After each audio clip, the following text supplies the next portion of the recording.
So, how do you pray? Is a question that actually I've been asked once before in a very embarrassing situation. I was part of a group called Crossroads, which was a pro-life witness, and we were walking across the country, and we were asked to come in and be a special guest on a TV show called Life on the Rock. And so I was 19 years old. I came in to do part of the show, and I was expecting to be asked a question about Crossroads, about what we did, about how we walked so many miles, covering like 3,000 miles walking across the whole country. I was prepared for those questions. And when the microphone was passed to me, the question that I was asked by Father Francis was, how do you pray? What do how do you even begin? If you've never prayed before, or if you've always had trouble praying, what do you do? What would you suggest? And I was not prepared for that question. Well, for me when I pray, I mean, I haven't always been. And I mean, I still feel like in a lot of ways I'm not prepared for that question, because prayer, I think, is something that it's very personal, and it's between you and God. It's one of, the few things that I really don't feel like I'm qualified to even talk about, because it's something it's between you and God. It's your personal relationship with God. But what I will say is this: having a personal relationship with God, with Jesus Christ, is an incredibly important aspect of any person's life. It's something that we should all strive to have, is this personal one-on-one conversation with God. And it's great if you're able to pray kind of off the cuff in a really informal way, and I really admire people who are able to do this, is just, pray like you're having a conversation. And it's something that I do a lot. You can go to adoration and kneel before the Blessed Sacrament and just have that conversation.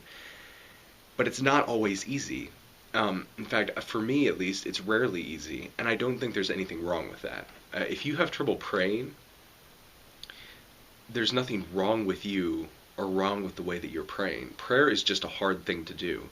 It's hard sometimes to, especially in the society we live in today where everything is so fast moving, to kind of quiet your mind and just have that one-on-one time with God, because there's something about the way we live today where silence and, quiet reflection is just something that kind of scares us.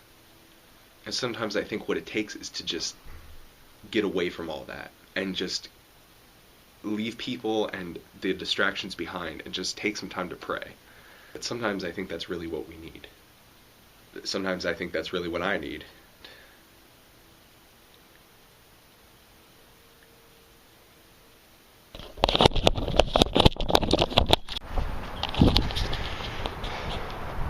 We are going to go find a place that is quiet and that is removed from society, and we're going to pray. I don't know where we're going to find this place, but I think we can just start driving and we'll figure it out as we go along.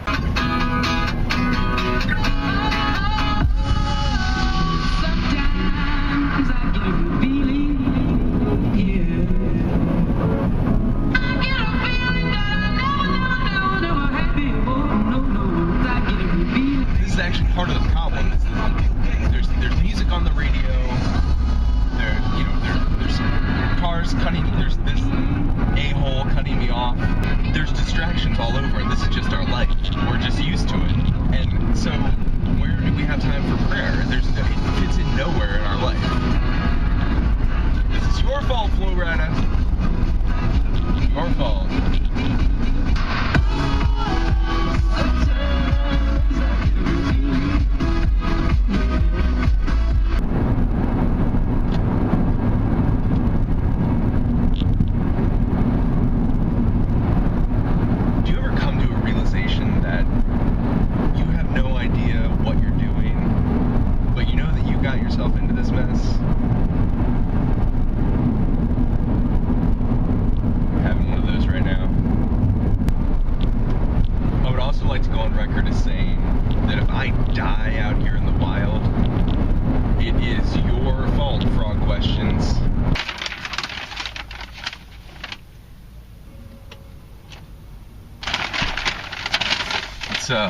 That's where they filmed the Blair Witch Project, I'm pretty sure.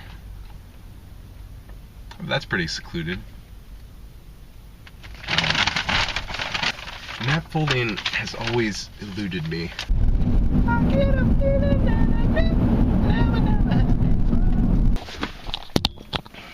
Okay, so as you can see, I have crashed my car into a bush so that it is hidden, so that no one will steal it while I am searching the wilderness in prayer. So while I'm thinking about it, I have to give a shout out to John Eldredge, who wrote a book called Wild at Heart, which kind of explores some of the topics I'm actually talking about in this video as far as prayer and going out into the wild to experience God. And this book actually is meant for men.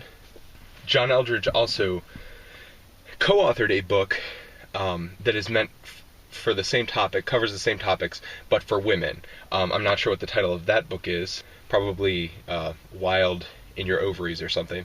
But I highly recommend this book. I have not read the women's book. And one funny thing about this is that, I don't know if you can see, but on the cover, there's a little picture of a guy jumping over a chasm. Somewhere I have a picture of me from back in high school doing the exact same thing, jumping over a chasm. So it was just pretty funny. But I highly recommend this book. And now we're going to head out, get as far away from civilization as we can, and try to find a place. I'm going to try to get high up, kind of into the mountains where there's a good view, not many people around, and hopefully find a good place to pray. So, found this hat under my seat. It's pretty clutch. All right, let's go.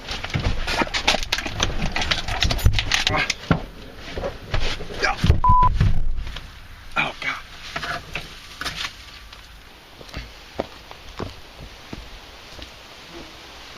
Because we're used to noise and we're used to distractions and, hearing music on the radio and there's Facebook and Twitter and things are always happening. And so that's kind of how our minds have been trained to think, is this like, rapid, what's going on, what's the newest information. And to pray, you kind of have to do the opposite of that, what we've been trained to do. You have to just quiet yourself and slow your mind and just take a quiet moment with God.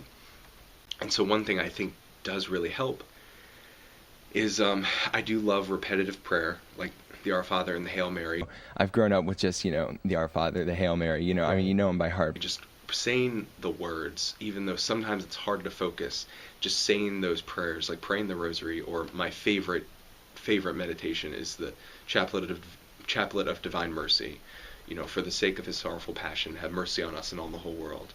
Just saying those words over and over, I think, really helps get you into this more prayerful state of mind. Like now, the old prayers that I thought were kind of, they were becoming commonplace. Now it's just they mean so much more to me now. And it's okay if when you're saying those words you get distracted, because everyone does. Everyone gets distracted when they pray. But I like having the repetitive prayer, because if you're trying to jump right into this conversation with God, it's easy to get distracted because you're like, what do I say next? God isn't talking back. It's hard to have a conversation that seems one-sided because we're so distracted by everything that's going on. And so that's why, at least at the beginning, I like to start with just saying these words, the Rosary or the Chaplet of Divine Mercy or whatever meditation you would like to do, because at least then you know what to say and you're following a script. And I don't think that's the best way to pray, but it definitely helps you get into this point where you've quieted your mind and now you can really listen to what God's trying to tell you. And that's, I think, the best advice I can give. When it comes down to it, I think there are so many distractions in the world we live in that it's hard to even pray like we should. And stepping outside of your box is a big thing, I think. If you're, I know for me, I was finding that I was like stuck in the rut, and it's just like this has gotten me outside of everything that I thought, was becoming routine. Because there's just so much noise. And sometimes I think what it takes is to just get away from all that.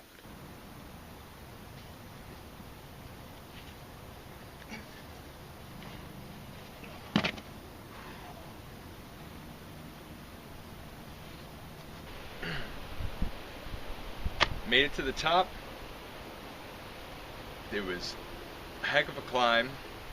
Stubbed my toe pretty good on the way up, but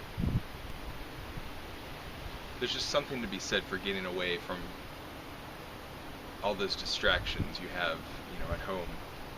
Because once you're out here and there's absolutely no one around,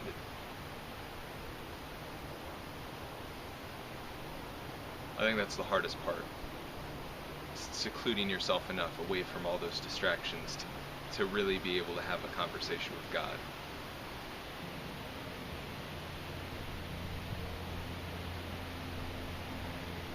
You know, the thing is, if it was easy to pray, there wouldn't be any atheists.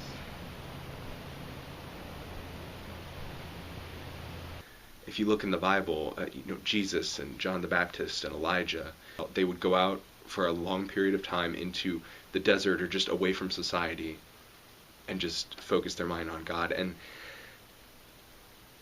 it seems extreme, but sometimes that's what it takes. Sometimes I think that's really what we need. Sometimes I think that's really what I need.